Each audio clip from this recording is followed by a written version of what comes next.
Hello, beautiful human beings. Welcome back to the Ryan Magic Show. I'm really excited to talk about this episode because it's been a product of deep introspection off the back end of giving a couple of monks a lift to their monastery in the country. So I got to spend 90 minutes plus with these really devoted human beings that have some very different perspectives on life than the average person because they're spending most of their time meditating all day.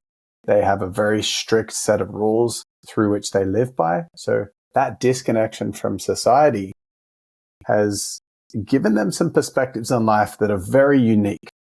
And I've spent a lot of time sitting in what I was gifted from them in the form of wisdom and perspective after that experience. And I want to share that with you in this episode today. I've titled this, What Monks Can Teach Coaches. And I've essentially found a really strong message that I feel coaches need to hear in the form of what they can learn from the way that monks live their lives.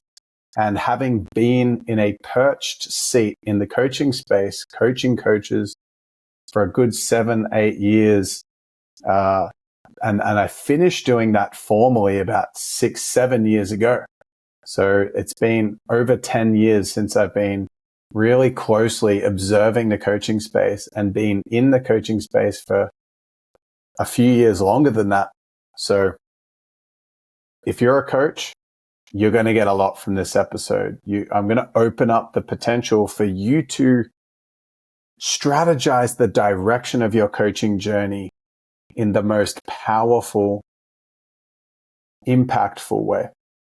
So before jumping into the episode, a reminder to shoot me a message if you haven't yet already connected with me outside this podcast, either on Instagram at the Ryan Magic, that's my handle, or via email, ryan@ryanmagic.com. I really want to connect with you further, and I would love to hear from you. If there's anything in particular, an episode where there was something that jumped out at you or you got value from, it's really meaningful for me and fulfilling for me to hear about that, because I'm recording this in a room at home right now. I love speaking because of the interactivity, and those messages that I receive from you guys create some form of deeper connection from this podcast. So inviting that in. And if you'd like to take the next step working with me beyond this and really grow to the next level in your life, if you trust me to be that enabler, then the Art of Courage workshop is essentially a 3-day experience of all of my life's work put into a really unique and different learned approach to life that integrates the material, physical, hitting goals, being of service, purpose, relationships with more of the deep emotional healing work and the inner work. And then, of course, the spiritual work, the connection to the divine, spirit, meditation, etc. How do they all interrelate practically in moment-to-moment basis? Well, that's what I teach at the Art of Courage. So, moving into today's episode, it was a week ago or 2 weeks ago where I was going to a local Buddhism community center for the first time. And I heard this monk give a 90-minute talk. It was really, really powerful stuff and coming from a place of deep embodiment.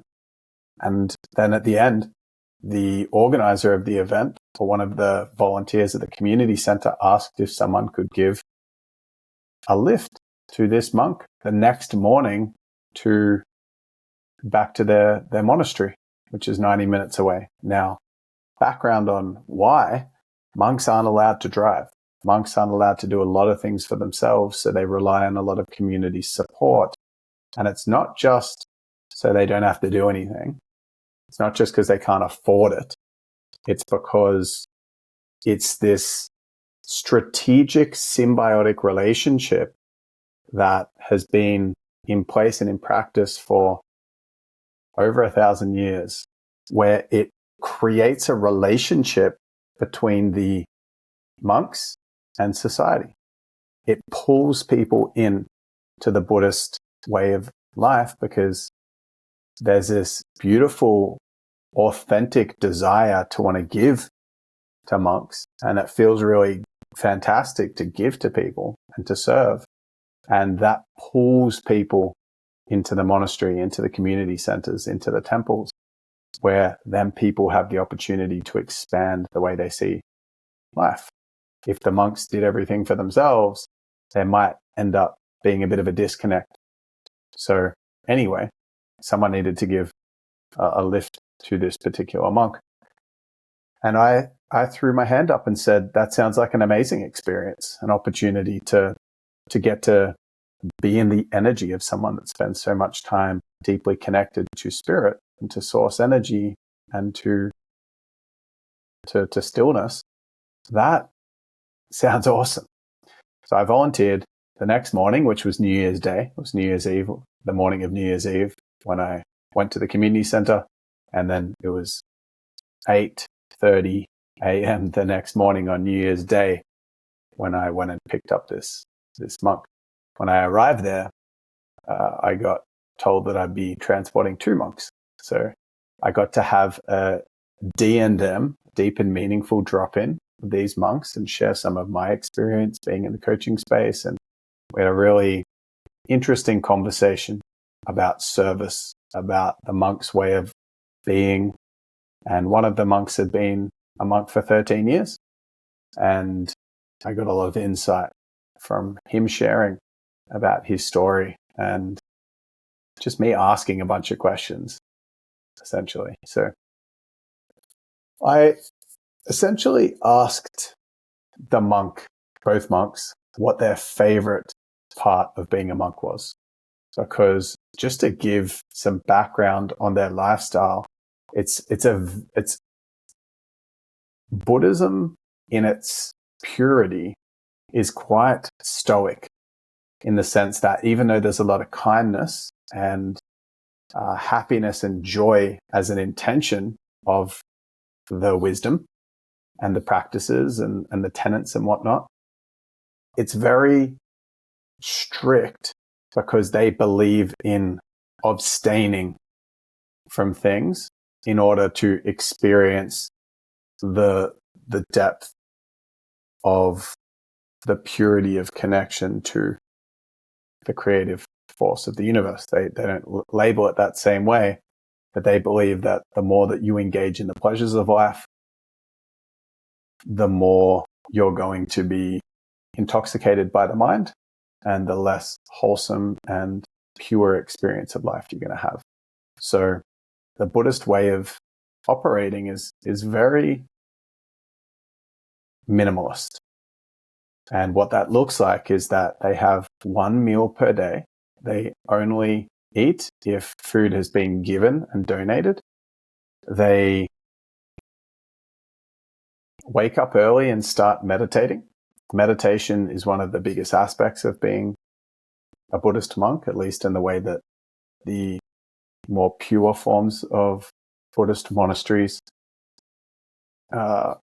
operate. And they call the monks monastic, but that includes being a monk, which is male, or a nun, which is female. So these Buddhist monks and nuns, they spend most of their day meditating. That's what their lifestyle looks like. They're up early and they're meditating for most of the day, like 10 plus hours per day. They spend a little bit of time learning spiritual wisdom, and then they spend another chunk of time teaching. Okay. They aren't allowed to have mobile phones and engage in anything that's going to entertain the senses too much, which is like play games, mini golf. It's just, there's lots of different things that they abstain from. No sexuality, no relationships,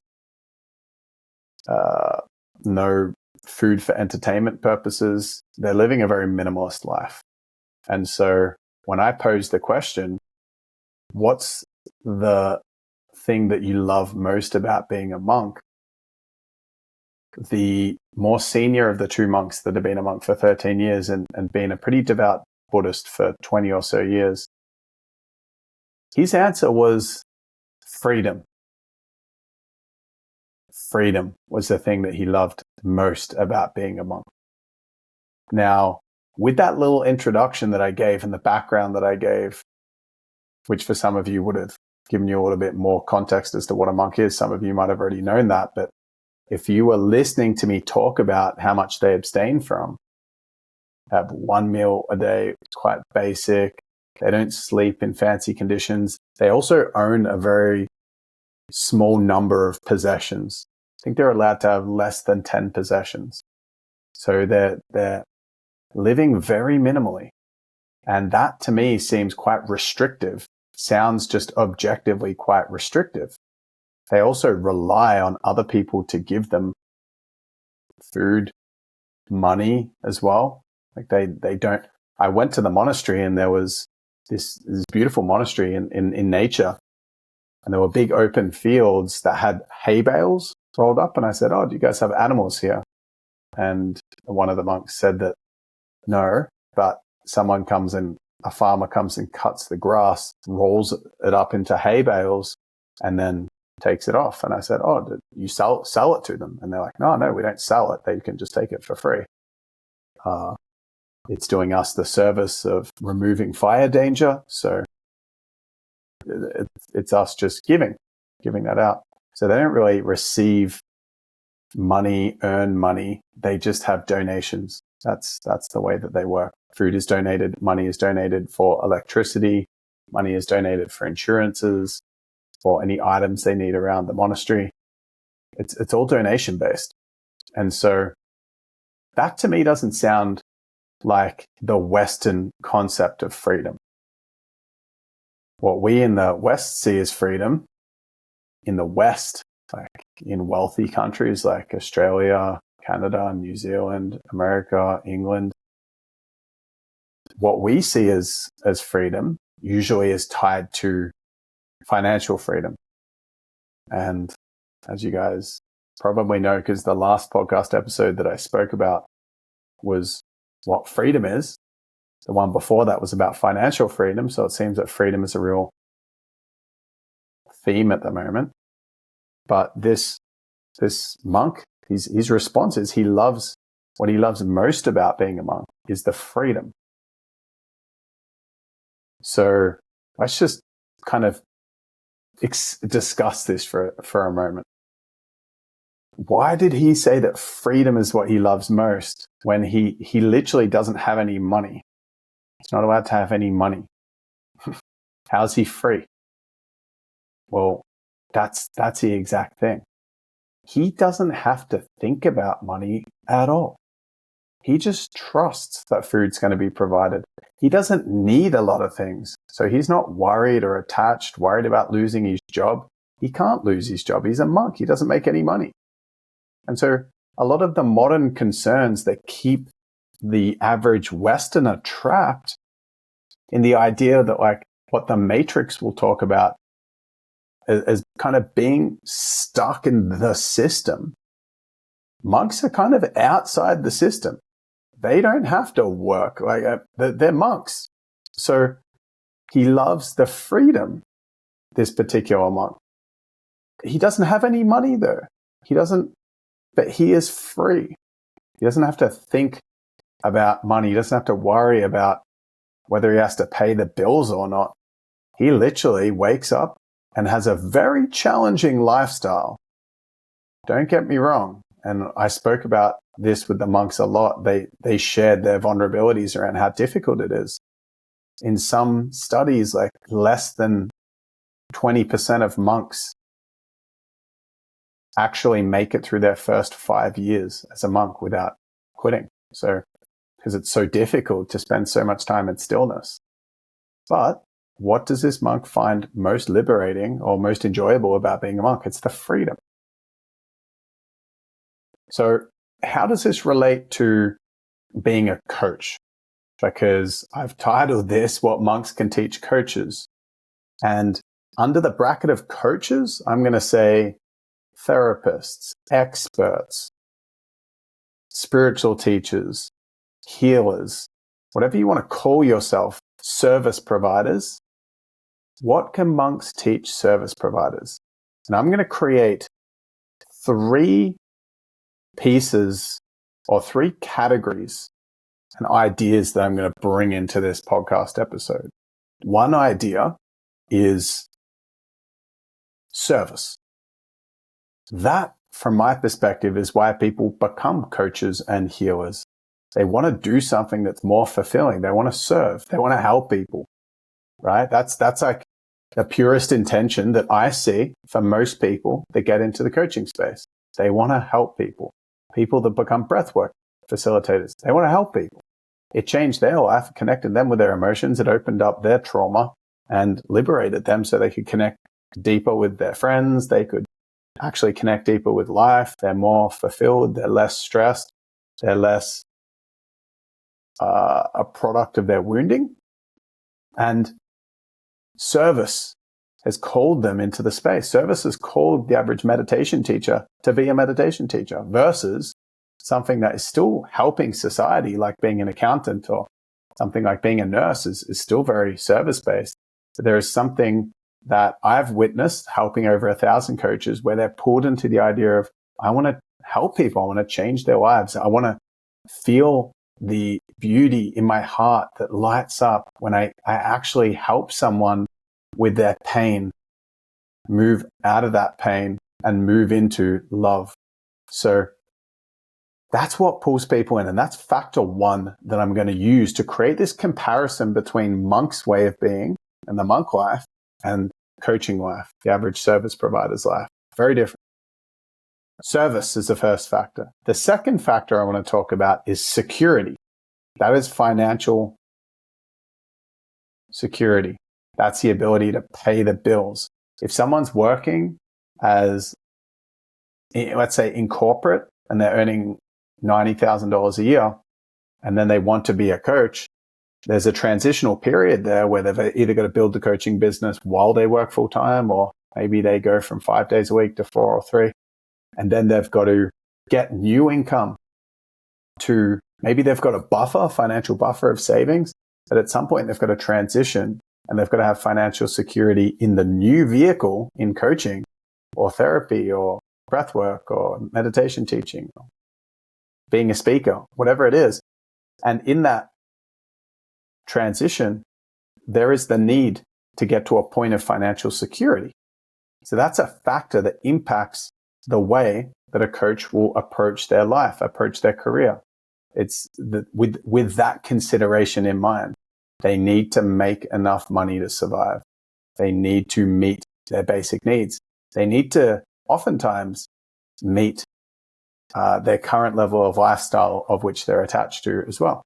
So financial security is a factor, okay, that determines how coaches behave and determines how monks behave. And the third factor, it's the 3 S's: service, security, and the final one is significance. Significance. Now, I'm going to go out there and say that the biggest problem that I see in the coaching space that decreases the amount of service that gets given from a coach, the biggest problem that I see, a challenge in that, is the way that security and significance impurifies the service from the average coach.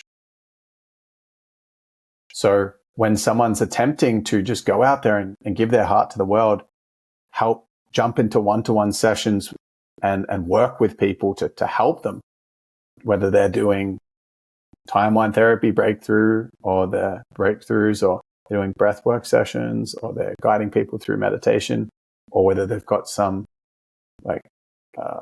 inner child work modality they leverage, whether they're a counselor and they've got some counseling tools, whether they're using parts work like internal family systems, whether they're doing completion process by Teal Swan. they get into the space to serve, but then you got these two other factors that also exist and impact how much service they give and the purity in which that service comes from. And that is the security. The coach, when they're getting into that space, their need to make money to survive impacts the level of authenticity and integrity that they carry themselves with, because they don't just need to determine who they're going to work with and whether someone's going to come back and do more coaching sessions, or whether someone's going to come back and do the next retreat or workshop or seminar or coaching course. There isn't just the factor of service there, because if the coach isn't doing well enough yet, then, or even, if the coach isn't doing well enough yet, maybe they're not going to have enough security to survive. And so that's a factor in the decision making of the coach. All right. And that impacts the purity of service. And the other factor and I'm going to explain these quite deeply to really hit the point home here and give a proposed solution and give you some questions to think about as well, that has the opportunity to completely change the trajectory of how you serve as a coach and the quality of impact you make and the level of impact that you make in the world. This could be a really beautiful opportunity for you to deepen your service as a coach. So, significance. Now, this is what I see as one of the biggest problems in the coaching space, arguably bigger than security itself. And that is that the coaching space, because there's a big spectrum of coaching, from very materially focused coaching and helping people hit their goals, grow their business, make more money, freedom lifestyle, vanity things like PTs that are trying to get people ripped or lose fat, more materially focused coaching. And then there's a big spectrum where it becomes more about values that people have and people working on their character. There's then like the deeper emotional healing work and the spiritual work. And there's a big spectrum from physical reality, tangible, making money, working on, can I find a girlfriend and get dates, all the way to health. I want to look good. And then the spectrum of coaching, because people can coach people on spirituality, but they can also coach them on their money. And there's a big spectrum of it being more materially focused and then being more ethereally focused. So more like spirituality and connecting to spirit, meditation, intuition work, etc. There's a big spectrum. So because that spectrum exists and coaching exists in response to the demand that society has for that service, so people will, if there's someone out there and they want to make more money, and coaches exist, and coaches still value money themselves highly and significance and some of these more surface layer desires, if the coaches have that and there's a whole society of people that have that, then a lot of coaches will be supporting people to amplify their material reflection, to become more shredded, to get rid of cellulite, to get a hot girlfriend, to finally meet Mr. Right, the guy that's going to save me, to get rich, get that Ferrari. Now, it's all neutral in building. Money is not bad. Health is not bad. Relationships aren't inherently, there's nothing wrong with any of this.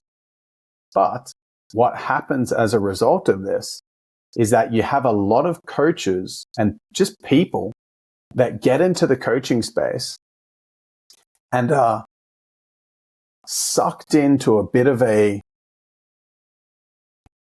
going to sound quite crude to say it this way, but like who's got the biggest ding dong game, right?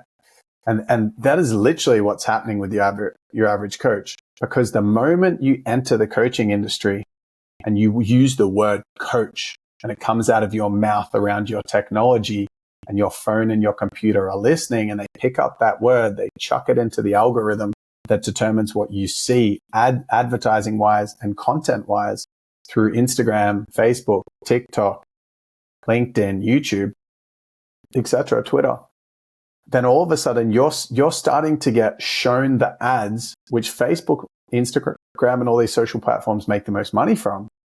And they make the most money from the advertisers that make the most money. And the advertisers that make the most money are the coaches that sell the most materially focused things, right? Because people pay the most. Like I, as a coach, can easily just whip up I could launch a program called Spiritually Successful, or it could be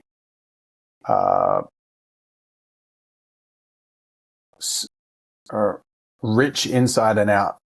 I could launch a program that's for coaches, that's about growing your business, and I could easily sell it for $20,000 and just make $20,000 sales every month, make millions of dollars a year. I've done it before. I've done it multiple times. Did it last year, or not last year, the year before, where I made $100,000 in a week launching an offer that was in that space. Why?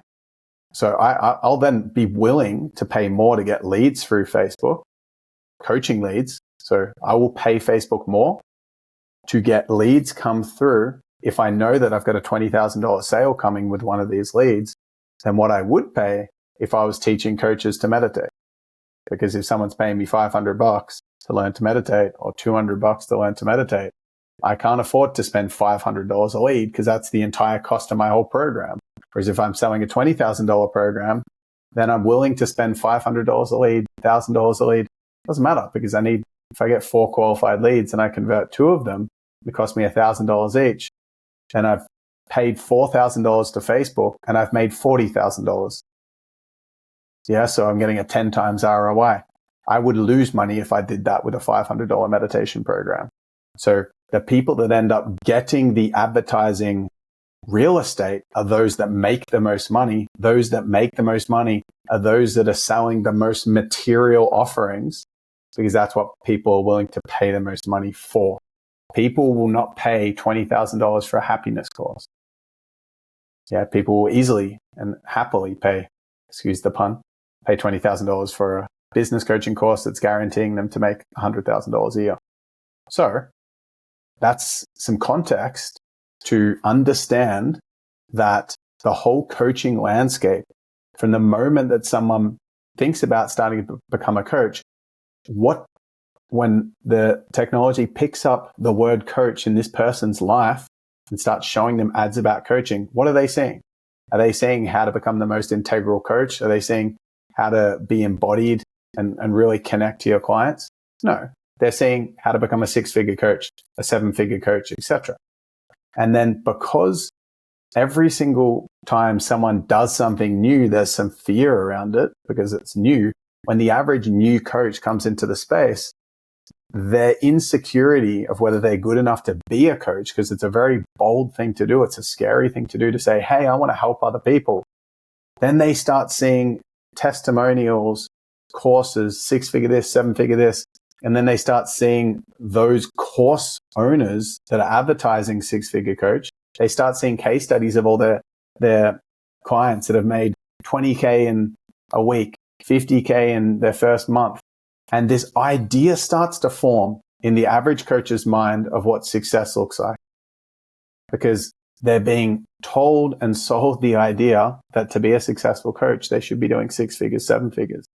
So right off the bat, there's this idea that, and this need of significance that starts to form and inform the decision making and the feelings that the average coach holds around how they're doing as a coach.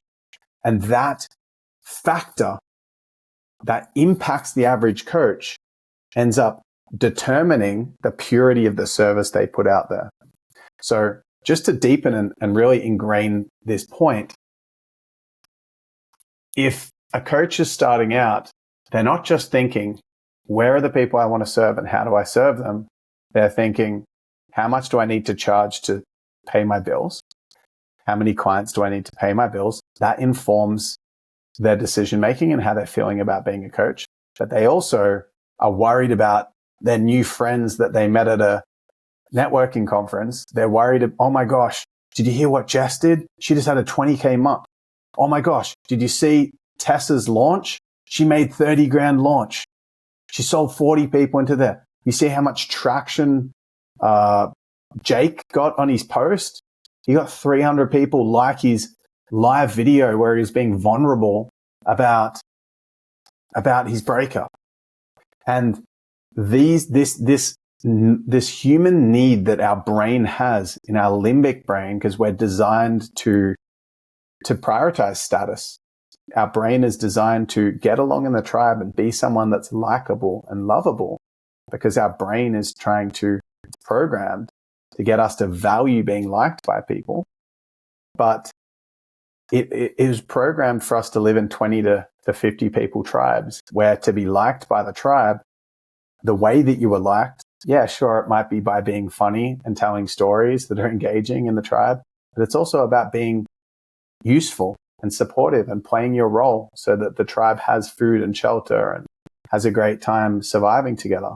It wasn't just about this in this modern landscape of vanity metrics of social likability, where if you got 5,000 people that like you, you're more likable than someone that has 500 people that follow them.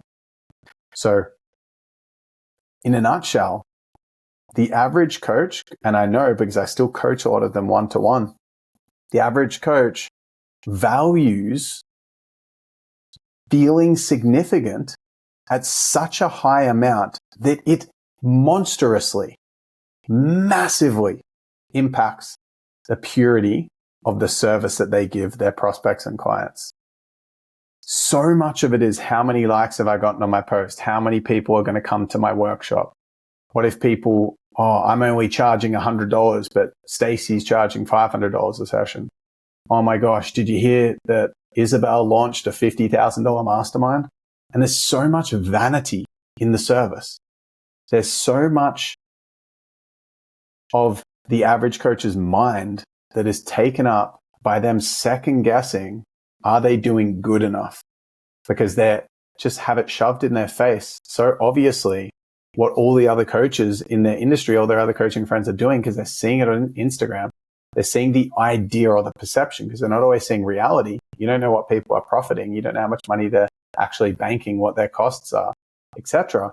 But you're still getting an idea that these people are getting this many likes, this many people in their launch, this many clients. Look at their case studies. Look at the money they made. Look at their new car they bought. Look at the house they bought. Oh my gosh, that person just moved to LA. Oh my gosh, this person just bought this place in the hinterland. And there is so much vanity and materialism that goes into so much significance that impacts the average coach's relationship to their career.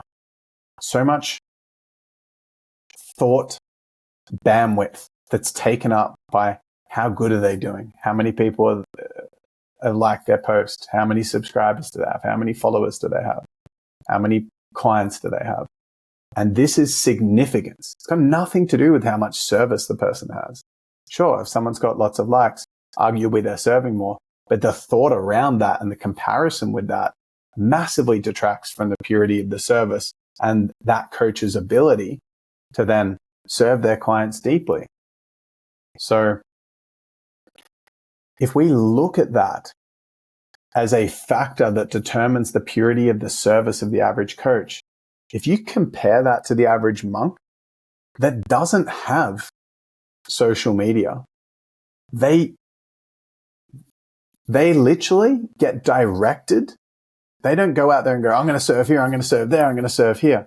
They just wake up, they meditate, they eat their last meal before midday, and their first and last meal, they eat at 11 a.m. each day.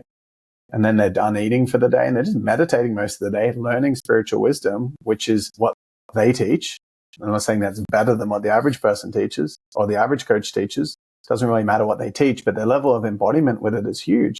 They're focusing on embodiment, actually practicing what they preach. They're meditating all the time. They're connecting to the divine, and then they're learning more about it. And then they have portions of some of their days where they go out and get pointed where to teach. They don't have to worry about, is it a reflection of them, whether they've done well or not?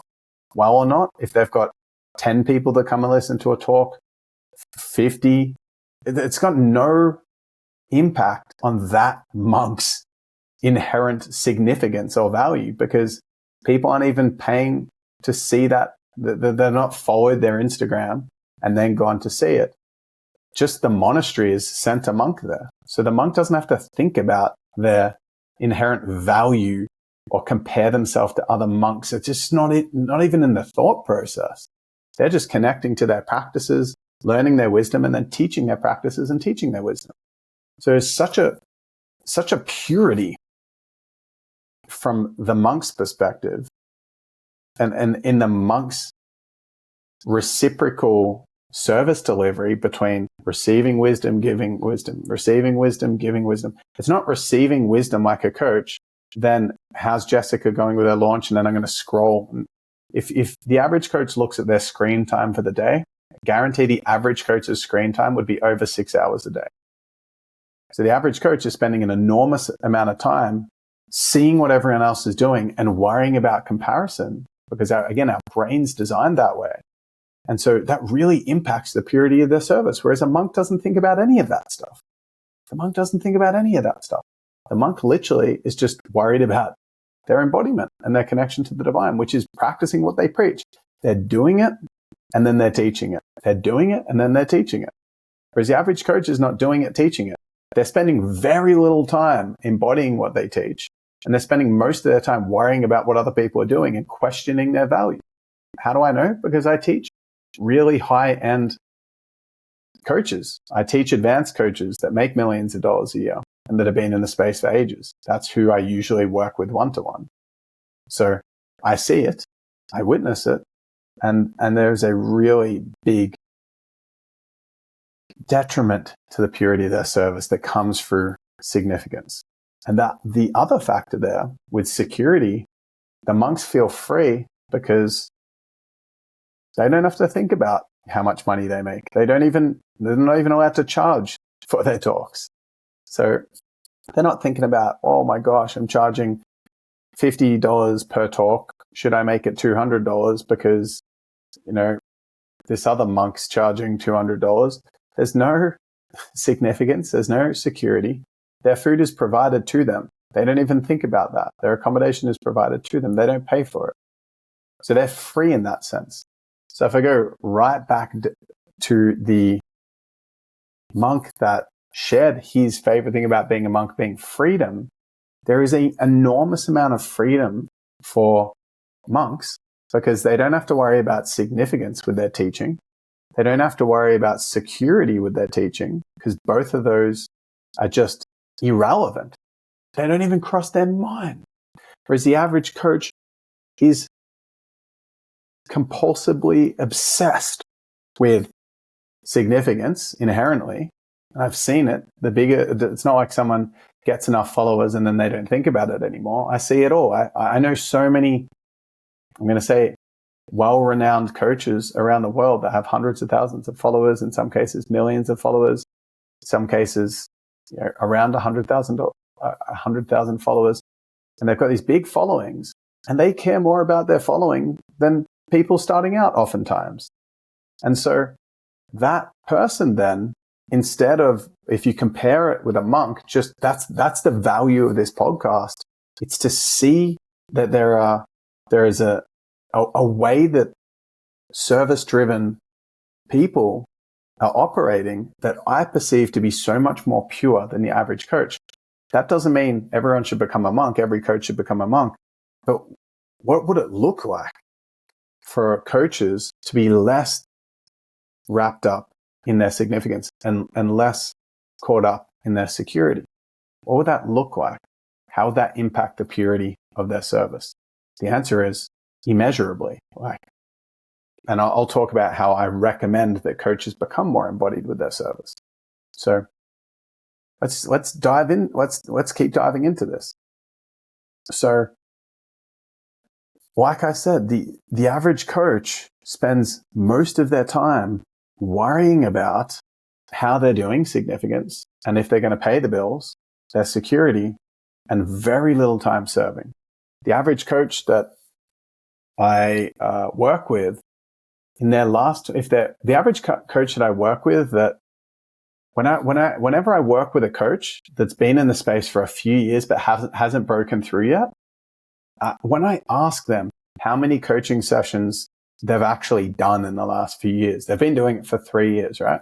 Let's say in this example, if I had to try to just guess the average based on my experience, the average coach that's been in the space for 3 years and hasn't yet broken through financially would have done less than 30 coaching hours, if I had to guess. I'll say that again, and I really feel this is accurate. The average coach that exists in the coaching industry that's been doing it for 2-3 years and hasn't yet broken through. So I'm not talking about people who've done it for 3 years and they've got a thriving coaching business, or they've got a course and they're making enough money from that course and it's going really well. Because the average coach hasn't broken through. But the average coach that hasn't broken through, that's been doing it for a few years, I reckon has done less than 30 total practice hours as a coach. So even if they're full-time coaching, so where are they spending their time? Where are they? If they've got, let's figure out how many hours of full-time work they could do on their coaching business. If they have 40 hours times 50 weeks, that's 2,000 hours per year. So that's 6,000 hours over their first 3 years that they have had allotted to devoting into their work as a coach. How many hours of that 6,000 hours have they spent actually coaching people to get better at their craft, to embody it? It's like for a monk to embody what they teach, they really need to just meditate and learn about spiritual wisdom. For a coach to embody what they do and become more valuable for their service, they really need to practice coaching. It's one of the factors. They also could get a lot of value from meditation and breath work and doing their own goal-setting practices and whatnot. Just throw the heart's prayer in there. As you guys know, I teach that. And yeah, sure, they can get a lot of value from that. But I would think that for a coach to get really solid at coaching, the way that they're going to do that is by coaching people. And the average coach that's been in the industry for 3 years, from my experience, having coached over 1,000 coaches, less than 30 hours practice, less than 30 hours spent actually coaching people. Yeah. And I'm going to say 97% of these people would have done less than, only 1 to 3% of people would have done more than like 200 hours practice out of 6,000 available hours. If I contrast that with other industries, like accounting, you ask how many, after an accountant had been an accountant for 3 years as a junior accountant, how many hours out of their 6,000 hours working full-time for 3 years, they would have spent? Well, probably 5,000 plus hours actually practicing being an accountant. So you'd be get a lot more value for your money working with an accountant that's been an accountant for 3 years than you would working with the average coach that's been coaching for 3 years, because that probably means they've done less than 30 hours practice. So where is their time going? Their time is going worrying about what other people are doing, scrolling on social media, planning the seminar they're going to launch, the event they're going to launch, the retreat they want to launch, creating content for some program they're going to launch in the future, creating the curriculum, going and to other places. And that's solid practice. You could go to a breathwork retreat. Sure, that's valuable. You could do a certification. Yeah, great. But the reason that there's so little time practicing is because coaches spend so much time worrying about their security and worrying about their significance that they don't spend much time worrying about serving. They don't spend much time worrying about serving. So I just want you to let this question for a moment land. The question is, if you never thought about your security, which is not a reality because you probably need to pay your bills, but let's just pretend for a second that your brain couldn't think about its security. It just wasn't a factor. Just imagine it disappeared. That concern just disappeared. And you never, ever once throughout an entire work week, you didn't once think about how you're going to pay the bills, how your finances are going, money that's needed. It just doesn't cross your mind once. And imagine also that it doesn't cross your mind once. Any forms of significance, any form of comparison, it literally just didn't cross your mind once. You didn't look at the average coach. You didn't hear about any launches, look at anyone's social media. You didn't go on social media at all.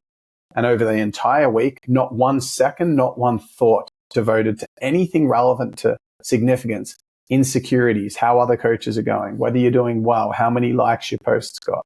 And it just didn't have one thought that was about significance, and you didn't have one thought that was about security. I want you to imagine that for a moment. So your whole week, the time that you could devote to your coaching business, 0 goes to significance or security. How much extra service would you be giving to the world? And what would that look like? How much extra service would you be able to gift through your uniqueness? Because you've got a unique flavor as a coach. You've got ideas. You've got skills. And not just a coach, therapist, healer, facilitator, heart-given leader, whatever, driven leader, change agent, speaker, whatever you want to call yourself. How much extra service could you give if security and significance wasn't taking up all the space in your mind?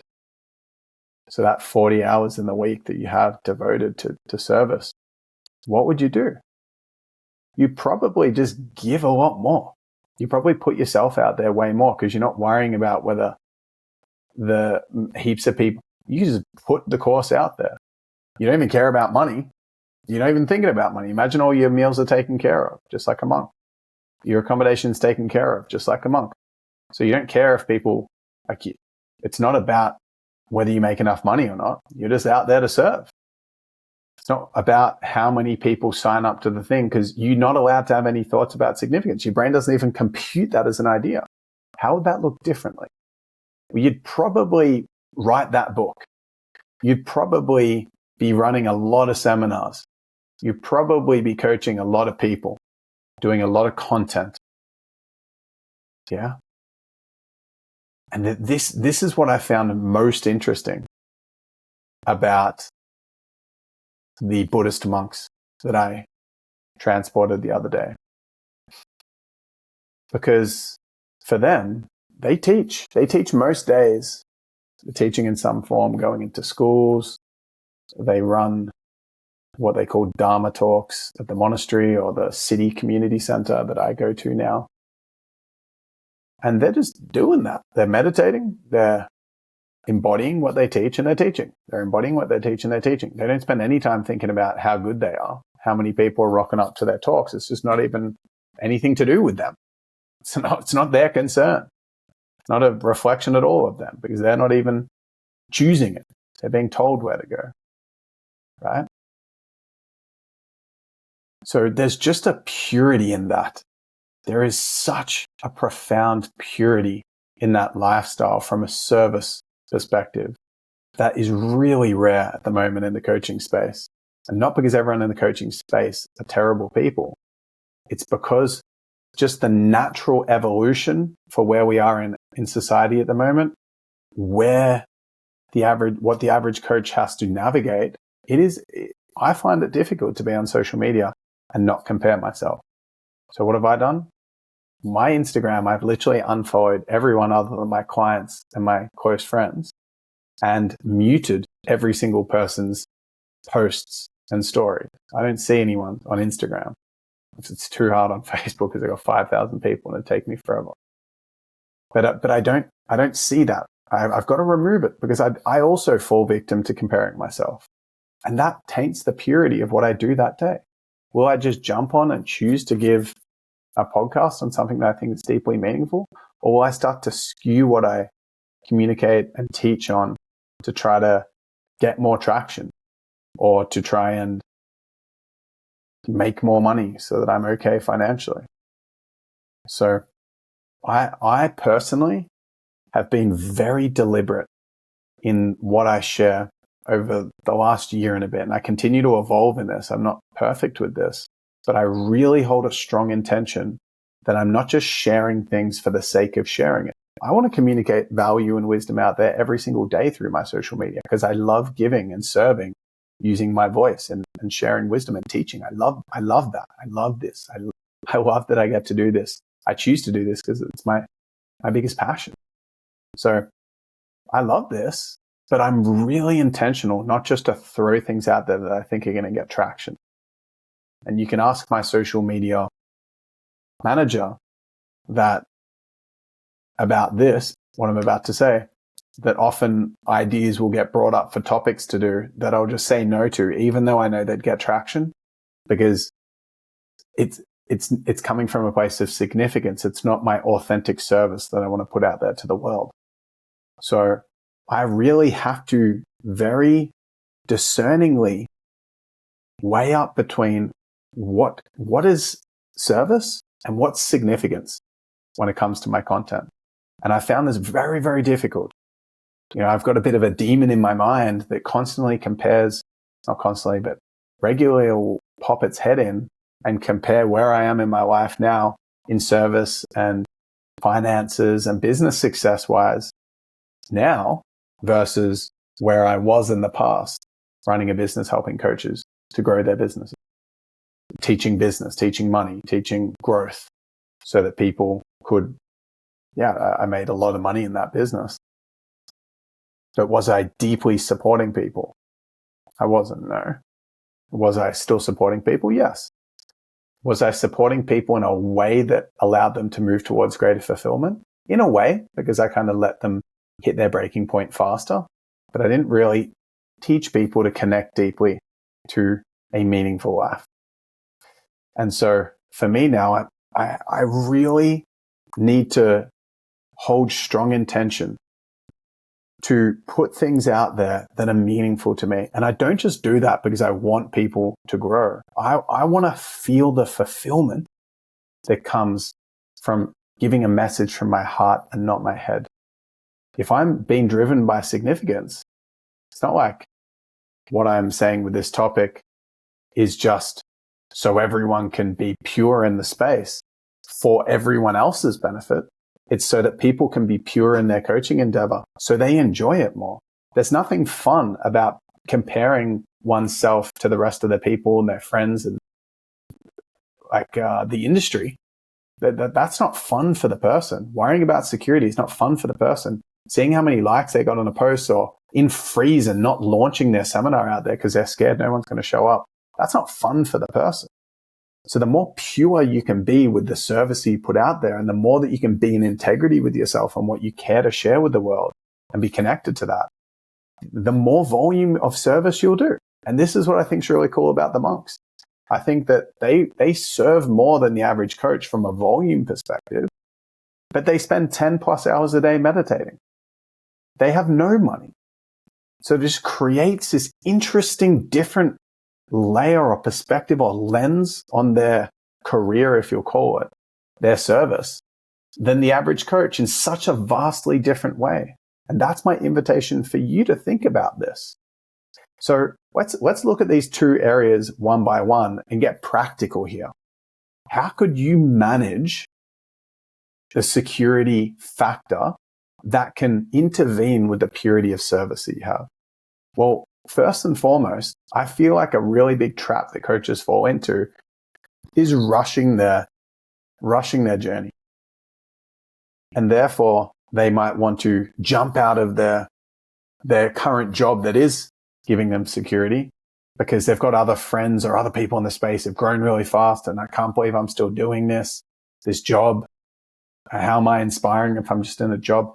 And they use ego in a way, that significance factor, to then jeopardize their security and then put themselves under the pump to be in a rush to break through financially. So then all of a sudden, not because their heart said, no, it's time. You've built this up. You're ready. Your practice. The next intuitive step, the next aligned step is to remove yourself out of the job. Now's the right time. And it's a real mature, grounded, wholesome decision. A lot of the time it comes reactively from someone feeling that I haven't broken through yet. People aren't at my course yet. I've been in this coaching space for a while now and I'm still in this job. That's why I haven't broken through. And so they rush it. They reactively try to escape their current life that they perceive is wrong or bad or insignificant. And then they leave their job to try to chase being a worthy person, to get their coaching success. So finally they're enough. So it's not being motivated from the most pure place in a lot of cases. So if you can ground a little bit more and not have security impact the purity of your service, what does that look like? Being more patient. Patience is power, because patience presupposes that you feel really full where you are now. If you're not being patient and you're rushing, you don't feel full where you are. So you're rushing to try to get somewhere better because you don't feel full where you are. And so you lack patience, you lack power because you're feeling insecure where you are. You're feeling empty where you are. And that's not powerful. To feel empty where you are is not powerful. But if you feel really strong and full and worthy and confident where you are, no matter where that is, that's powerful. So patience is power. If you can make some really grounded decisions, it's kind of like the tortoise and the hare. If you can be more like the tortoise in a way, slow and steady, patience is power, and it'll give you a transition period that works for you, that keeps security under wraps and steady. So you're not worried about security so much and don't therefore try to quickly up your prices or trying to force people to come into your business, oversell when you haven't yet practiced enough and built up enough authentic wisdom and equity in your capacity to coach, facilitate, heal, etc., teach, speak, to just have earned the security by being amazing and then having a bunch of people come to you and you serving them deeply. You're trying to rush it because you're not feeling good about where you are. That's really impotent. And it really will compromise the purity of your service, which means that you're not going to enjoy the journey anywhere near as much because you're trying to rush it. You're feeling empty. You're trying to force it. And you're feeling fearful and scared and stressed. That isn't enjoyable. That's not fulfilling. So patience is power on that security front. And that will help you kind of borrow some of the benefit of the freedom, because it's not free if you feel that you're way far behind where everyone else is and you're doing so crap with your coaching business and you need to hurry up and speed up the journey. That's not freedom. That's being held captive by the perceptions, negative self-perceptions of where you are in contrast to everyone else. That's not freedom. That's being owned by the fears of other people's perspectives and judgments. That's being a prisoner. That's not freedom. If you are able to create financial stability for yourself and be discerning, doesn't mean you never stretch yourself or put yourself out there or create a bit of healthy friction to get things going, but in a manageable, grounded way. That's powerful. That will solve, or that'll allow you to leverage the power of this security factor that I'm talking about in this podcast. The second piece around significance, that's quite complex.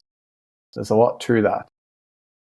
But in my opinion, your capacity to prioritize really authentic service versus getting wrapped up in the significance, there's a lot to this, and I'm just going to reel off and rapid fire some different ideas that can support you. And I just want you to trust what feels resonant from what I share. So one thing that I teach in my map of the way that I coach within the wisdom that I teach, it is quite unique. I've got my own methods and models from quite an independently formulated modality, if you will, that I've created, where I see the entire personal development landscape and perspective of life through heart and head. Okay, being driven by fulfillment in the heart and being driven by fear in the head, survival. So I have this tool that I teach people, and I'm going to just give it to you now, called a heart map. And essentially what a heart map is kind of like writing a pros and con list, but instead of pros and con, you have heart and head. You have heart desires and head attachments. Okay. So with every action that you take as a coach in the industry, you can do a heart map for the initiative that you're attempting to authentically pursue. So let's say, for example, it's running a seminar. You can do a heart map for that seminar, and you can become really aware of what you're thinking about and what lenses you're viewing your seminar launch through by doing a heart map. So you'll write down on one of the columns of this heart and head. That's what one column is head, one's heart, and this is the heart map. You write down all your head's attachments in one of the columns. So the heading is called head attachments. And you get really honest with yourself.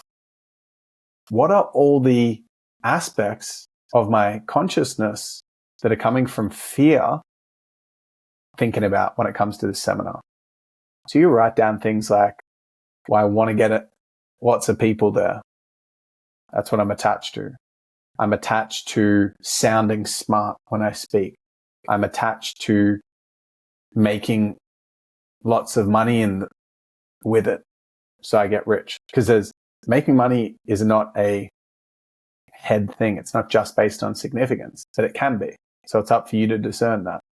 Are you wanting to, because for me, for example, I'm in a strong financial position, but sometimes I can feel insecure when I go to do a launch from the lens of my mind, from my fear consciousness. I can be nervous that I'm charging 1,000. If I get 5 people and it's my one big thing for that 8-week period and I'm only making $5,000, I compare myself versus a previous version and I feel less significant and I feel insecure. That is a head attachment for me to make a lot of money from something that I do. Definitely not a heart desire, definitely not coming from the wholesome, pure nature of the most pure version of me, which is where my fulfillment lies. So I would write that down on the head attachment column of the head attachments, heart desires, the heart map. Okay. What else could you want from this? Well, I want to make sure that people on social media think it looks like a successful event. And there are a few points there. Then if you skip across to the other column and you write down your heart's desires, the heart's desire for the seminar may be, depending on what the content of the seminar is, for people to really love themselves deeper, to serve from that lens. A heart desire, something that's like really true for you in that aspect of your consciousness that's quite pure, that connected to your heart, the divine, the God within you, your higher self, may want to have a really joyful time running the seminar. Yeah, teaching things that are fun for you. It could be making the content kind of like a little art piece for you, where you're like really having joy and fun creating the curriculum for that seminar. It could be another heart desire might be that you want to deeply touch people and see them deeply. Yeah. Like you want them to feel really seen at that seminar. Another heart desire may be to get to do more of this work. So to make more money so that you can spend more time serving and less time in your other job that you're grateful for because it's providing you income for security, but it's not your future highest alignment. Yeah. You know, you're transitioning out of that. And so you could set a heart, like a real heart desire could be, I want to spend more time serving. I want to spend more time serving. And then you could have a myriad of different transmissions that you want to offer people. So you could have, I want to serve people to feel really confident. I want to serve people to feel really loved in their relationship. I want to serve people to be of higher service in the world, in their own purpose. And you got all these beautiful, real precious desires for other people in the way that you want to serve. If you look at that heart map now, you can see, okay, my head, my fear consciousness it's got all these intentions. These are all significance-based things and fear-based things.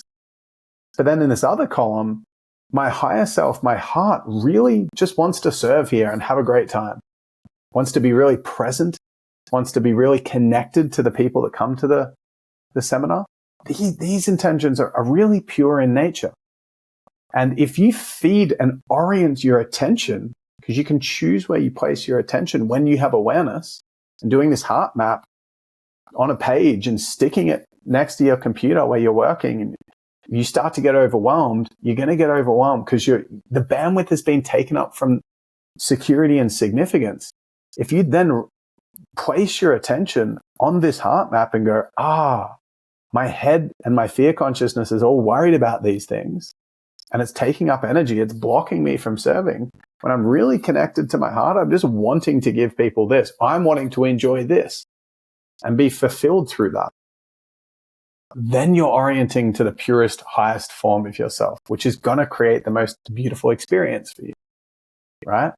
And that's going to take you closer to the way that monks do it. It's more complicated because the monks have just removed the factors of significance. You're still on social media, probably. You're still worrying, still have to pay the bills. You still have other friends in the space and catch up with people and have that opportunity or trigger of comparison, whereas the monks don't.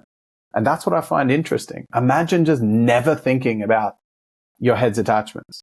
Imagine never thinking about significance or never worrying about security.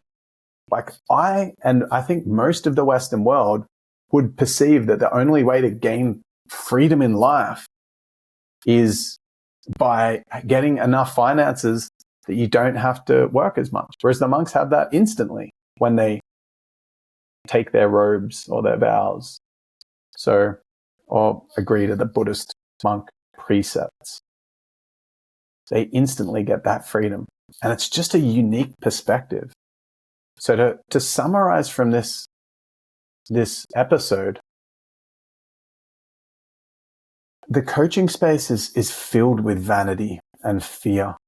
And it's a bit of a wild west where I feel there is a very small amount of integrity in the coaching space. And I've been a part of the lower integrity. Now, I just noticed I didn't say it's full of bad people or people with bad intentions. I think it's filled with amazing, beautiful people that have beautiful intentions. But still, the coaching industry, from my perspective, is filled with people that are driven from fear and insecurity and therefore have such a weight on significance with the way that they approach their coaching career. And that massively impacts their capacity to serve. If a coach has been in the industry for 3 years and they've done 30 hours of practice coaching, they're not really making the most of their potential to serve. If they didn't have any worry about significance or what other people thought of them, they didn't worry about their security, they probably would have done 1,000 or more sessions. And think of the extra value that's gone out to the world with that. So the other offering that I want to gift you guys to support with the significance piece is if you can shift your values from how quickly you can break through to what do you want your life's work to be about. It can be a powerful shift in perspective. I'll say that again. If you shift your focus from how do I break through quickly and do really well really fast as a coach, and you shift that intention to what do I really want my life's work to be about? If your goal is to make a meaningful body of work in the way that you serve the world when you get to the end of your career, it's really going to shift the trajectory and approach that you take. Because if you look at people that have made the biggest impact in the space, like really deep, meaningful impact in the space, like when I say the space, I mean the coaching world, the service world, teachers, authors, experts, people like Jordan Peterson, people like Eckhart Tolle, people like Richard Schwartz, who created internal family systems, or Muji, that's a spiritual guru, Sadhguru. You look at these people, they usually have been in the space for decades, devoted to improving their understanding of their work, becoming more competent at their work, researching more, practicing more. I use Jordan Peterson often because he's got polarizing views on the world, sure. But from just if the average person can say, I don't like his perspectives, it doesn't really have much weight, because the average person has spent very little time serving the world. So for someone to disagree with him, it's kind of like if you had a debate with two people on the topic of what creates a healthy body. And one person had been researching health and practicing health and experimenting with health for 30 years, and the other person hadn't spent much time at all doing it. You really wouldn't take too much of that person's perspective on board, because they've got what has qualified them to have an experienced, wise perspective on it. Well, they've spent barely any time on it. Someone else has spent 30 years on it. You'd think they've got more powerful insights. And the debate would just be like it would be very one-sided. But if you think about Jordan Peterson, he's been a clinical psychologist for 40 years before really like blowing up. So to become a clinical psychologist, you usually have to do about 2,000 supervised practice hours. So he did that before he started practicing. And then he was a psychologist practicing regularly, let's say an average of 20 hours a week. Well, he's doing 1,000 hours practice a year and did it for 30 years, 30 to 40. So he's got 30 to 40,000 hours spent with people, supporting them with their lives. Parallel to that, he was lecturing and researching and reading religion, history, other philosophers. And so he's been lecturing at Harvard for a long time as well. So his perspectives are going to be pretty amazing, right? But he could never have done that if he was like the average coach, worrying about getting to 6 figures this, 7 figures this. Oh my gosh, Marley just did $100,000 launch with her new $500 course. That's just nowhere near the ballpark of focus that would lead to the level of depth of wisdom and power of what he offers. Same thing with Eckhart Tolle. He didn't become successful until he'd spent 40, 50 years navigating life and getting to the point where he's quite awakened and pretty enlightened before he even wrote The Power of Now. So the level of practice and embodiment is huge. If you look at someone like Maharishi Mahesh Yogi, he started transcendental meditation as a movement definitely after being 40 years old, but he'd spent a long period of time, like well over a decade, but longer than that, bowing to the feet of his Guru Dev, and was practicing, learning, a humble student for decades before he even considered starting transcendental meditation. So the level of embodiment was humongous. And then, he taught 6 million plus people to meditate, certified 30 to 40,000 meditation teachers, and died with a net worth of over $6 billion because of all the real estate that the TM organization bought in India, which expanded in value rapidly. So, that's a pretty amazing story, but he didn't start till his mid-40s, right? And so just this ADHD, style approach to the coaching industry is really toxic in terms of the ability to enjoy the journey as a coach and also to have the greatest impact in the space. And so what I'm putting forward as a opportunity here is look at someone like Brené Brown, who researched for 20 plus years before making it and becoming famous, because she had 20 years of research to understand things very deeply before she put it out there to the world. So she's got some powerful models, powerful wisdom. It's come from her life's work. So what's your life's work about? What do you really want to devote yourself to? It doesn't have to be becoming an author, speaker, famous person like that. Maybe you just really want to help people get out of the pain of grief. And so if that's your life's work, well, it doesn't really matter if you get a huge amount of people to your webinar or heaps of people join your course. You just need to find people that have grief and coach them for free, cheap, or anything, and just get the reps up, get the practice up, become a master of what you do. You're going to love your life more if you do that. You're going to feel more empowered, and you're going to serve at such a higher level. Don't rush out of your job if you don't have security and lots of savings, because that's going to tarnish the purity of your capacity to go out there and serve, because you're worried about your security 24/7, right? So there's some tips and some ideas on this. Looking at a monk's lifestyle has got so many insights into it, but this is a big one. This is a really big, pretty clear comparison. If you look at a monk embodying what they do and then serving, embodying what they do and serving. No time spent worrying about security, no time spent worrying about whether they're significant or not. It's just not even in their realm of thinking. And imagine you as a coach with the same leg up. Imagine if you never thought about significance and security.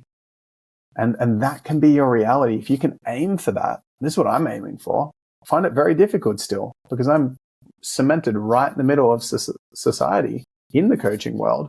And I do have these comparison points. I do care how many people come to my seminar innately, or like organic. That's how it's organically formed to be in my mind. So I need to do my heart maps. I need to continue to care more about the body of work that I'm putting out there to the world. So the last 4 years of my life, I've spent a lot of time deeply considering how I want to serve. I've spent a lot of time in the process of creating from a place of really deep patience a weight that people can improve their lives that has got a lot of introspection embedded into it, a lot of thought, a lot of integration. I'm not rushing to try to get rich quick, become famous overnight. And I still have the ego desires to be someone that is quite successful in the world as a coach that's made a lot of a difference in the world. And I honestly feel like that's one of my biggest weaknesses, right? So the more that I orient myself to the purity of the service that I put out there and really connect to my heart's desires and become aware of and choose to orient away from my head's attachments, the more that I'm patient and full and embodied and really grounded, the more significance I get anyway, when I haven't even asked for it, or I've started to put that to the side. So that's my offering to you. My offering to you is a more wholesome way of approaching your coaching career, your service career, that's more long-term, more pure, so that you enjoy your time. The service and the magnitude of the impact you have is greater, and just trusting that the other factors are going to come in time, and the security will come in time if you continue to work on the quality of what you're offering. Okay. Again, I'm going to repeat the offer. If you guys want to go deeper and you want to learn about my life's work and what I've kind of seen how it all connected together and connects together, a heart map being one tool that I teach inside what I kind of under wraps call the core method, which is a modality of how to approach life in an integrated way. But I teach as much as I possibly can, at least, but pretty much my entire body of work in the 3-day workshop, The Art of Courage. And I would love to serve and teach you through that and support you through that experience. It's very intense. It's very challenging. It's very meaningful. It's very vulnerable. It's a beautiful, beautiful experience. And I'd love to have you there. So you can find out more about that at ryanmagic.com. Please reach out to me if you haven't before. Sending you all the love. Can't wait to see you in the next. Well, I'm not going to see you, but I will be jumping back on and doing another episode soon. And I hope to have you tuning in. Lots of love. Peace out.